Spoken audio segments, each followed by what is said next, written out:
মিরপুর শেরেবাংলা জাতীয় ক্রিকেট স্টেডিয়ামে আসলে চলছে মুশফিক টেস্ট। কারণ হচ্ছে মুশফিকুর রহিমের ১৭তম টেস্ট এই ম্যাচটি ঐতিহাসিক একটি রূপদান করেছে আয়ারল্যান্ডের বিপক্ষে বাংলাদেশের যে সিরিজের দ্বিতীয় টেস্ট।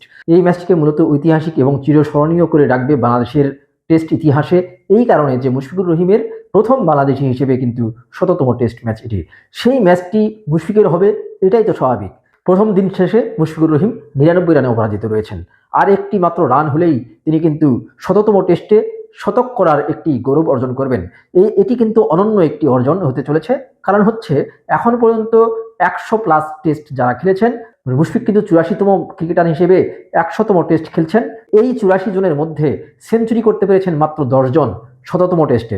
তবে অস্ট্রেলিয়ার রিকি পন্টিং কিন্তু ভিন্ন, কারণ তিনি তার ১৭তম টেস্টে উভয় ইনিংসে করেছেন সেঞ্চুরি।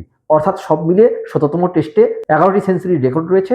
মুশফিকুর রহিম সেটি হতে যাচ্ছেন, এটি নিশ্চিতভাবে বলা যায়। প্রথম দিনের শেষ মুহূর্তে মুশফিকের সেঞ্চুরির খুব কাছাকাছি যখন তিনি গিয়েছেন, তখন মনে হচ্ছিল যে সেঞ্চুরিটি কি আজকেই হবে নাকি দ্বিতীয় দিন পর্যন্ত অপেক্ষা করতে হবে।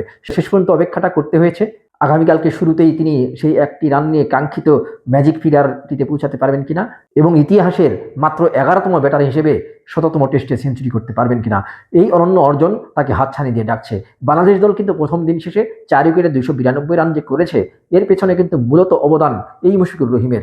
কারণ মুশফিকুর রহিম আরেক অভিজ্ঞ মুমিনুল হককে নিয়ে চতুর্থ উইকেটে কিন্তু ১০৭ রানের একটি জুটি করেছিলেন। তার আগে কিন্তু বাংলাদেশ দল ৯৫ রানে ৩ উইকেট হারিয়েছিল। মনে হচ্ছিল যে তাদের যে অফ স্পিনার রয়েছেন, মোটামুটি অভিজ্ঞ অফ স্পিনার ম্যাকব্রাইন, তিনি কিন্তু উইকেট তুলে নিচ্ছিলেন। এনডি ম্যাকব্রাইন টানা ৩টি উইকেট তুলে নিয়েছেন এবং টপ অর্ডার ৩ জনই কিন্তু বিদায় নিয়েছেন তার অফ স্পিনে। এবং বাংলাদেশের টপ অর্ডারদের দেখে মনে হচ্ছিল তারা যেন চাইছিলেন দ্রুত মুশফিককে কীভাবে ব্যাটিংয়ে নামানো যায়, মুশফিককে কীভাবে সুযোগটা দেওয়া যায়। তাড়াহুড়া বিশেষ করে আমরা দেখেছি সাদমান ইসলাম অনেক, নাজমুল হোসেন শান্ত, এই দুইজনের মধ্যে বেশ তাড়াহুড়া ছিল, যার কারণে কিন্তু খুব বড় স্কোর না করে তারা বিদায় নিয়েছেন। সাদমান ইসলাম অনেক এবং নাজমুল হোসেন শান্তর মধ্যে সেটি ছিল। তবে মাহমুদুল হাসান জয় তিনি কিন্তু বেশ দেখে শুনে ভালো খেলছিলেন, বেশ ধৈর্য সহকারে তিনি খেলছিলেন। তবে তিনিও কিন্তু ৩৪ রানে বিদায় নিয়েছেন।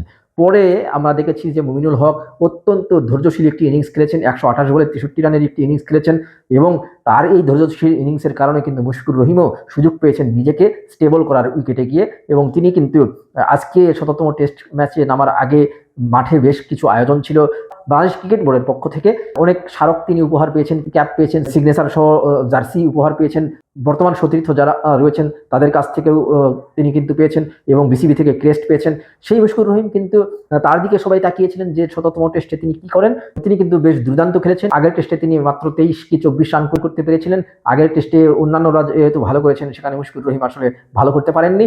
কিন্তু এই টেস্টে তিনি জ্বলে উঠেছেন এবং নিজের ১৭তম টেস্টটাকে রাঙানোর জন্য তিনি কিন্তু দুর্দান্ত খেলে যাচ্ছেন। এখন পর্যন্ত কিন্তু রাঙিয়ে ফেলেছেন এটি বলা যেতে পারে এবং তার টেস্ট হতে যাচ্ছে এটি, এতে কোনো সন্দেহ নেই। কারণ ৯৯ রানে তিনি অপরাজিত রয়েছেন, ১৮৭ বলে মাত্র ৫টি ৪ হাঁকিয়েছেন। অর্থাৎ খুব বেশি ঝুঁকিপূর্ণ শট তিনি কিন্তু খেলার চেষ্টা করেননি।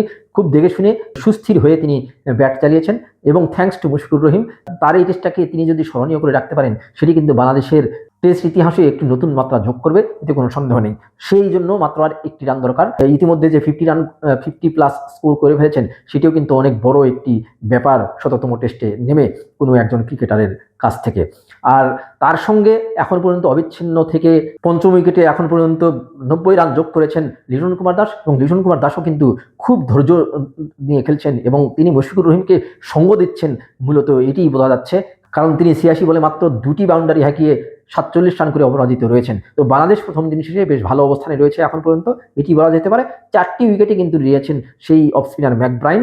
এখন দেখার বিষয় যে তিনি ৫টি উইকেট নিতে পারেন কিনা আগামী দিনে। তবে যেটিই হোক না কেন, মুশফিকুর রহিম যত সম্ভব বড় স্কোর করুন, এটি কিন্তু সবার প্রত্যাশা, এরই কিন্তু সবাই তাকিয়ে আছে। এখন পর্যন্ত তিনি প্রত্যাশা পূরণ করেছেন। তবে ওই যখন কারো উপরে প্রত্যাশা থাকে, সেই প্রত্যাশাটা কিন্তু অনেক বেশি থাকে। মুশফিকের উপরে প্রত্যাশাটা আরও বেড়েছে। সবার প্রত্যাশা যে তিনি সেঞ্চুরি করবেন, সেঞ্চুরি করে আরও সেটিকে অনেক বড় স্কোরে নিয়ে যাবেন এবং সেটি যেন বাংলাদেশ দলেরও সংগ্রহকে অনেক বড় করে। তো দেখা যাক দ্বিতীয় দিন কি হতে চলেছে, বাংলাদেশ কত দূর এগোয় এবং মুশফিকুর রহিম কত দূর পর্যন্ত যেতে পারেন। ধন্যবাদ সবাইকে।